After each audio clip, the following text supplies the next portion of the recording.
Merkel lied to Germany. Yanis Varoufakis blasts chancellor with claims over broken banks.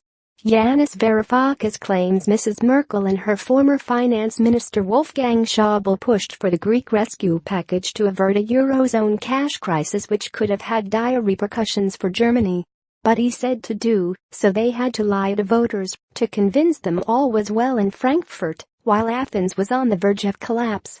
Greece's unorthodox budget chief was always considered an outsider in this circle of EU finance ministers and is still ruffling feathers 2 years after leaving office. He said, when the financial sector collapsed, the German government soon discovered to their horror that Deutsche Bank and all other German banks were broken. Angela Merkel was appalled by the prospect of transferring €500 billion to rich banks, and she only agreed to the loans because her consultants told her that otherwise there would be no more money coming out of the ATMs. But then a few months later the dilemma was repeated, and the very same banks faced bankruptcy yet again if the Greek default was not averted. As a result, there had to be another bailout for the German and French banks, but this time it was disguised as an act of solidarity with Greece. I don't blame Angela Merkel and Wolfgang Schäuble. No politician likes to admit to lying when they don't have to. But from the European perspective, it would have been good if they had shown leadership and had admitted it.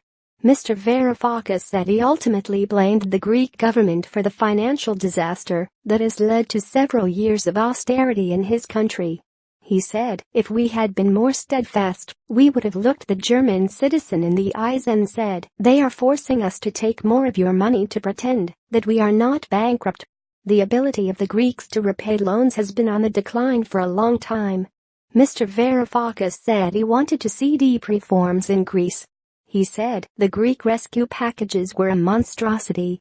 It is an unbelievable idea, giving the biggest credit in human history to the most bankrupt state on the condition that the revenues decrease and the population impoverishes. That is supposed to solve problems. Greece received a further €800 million from the Euro Rescue Fund last month to settle outstanding payment obligations.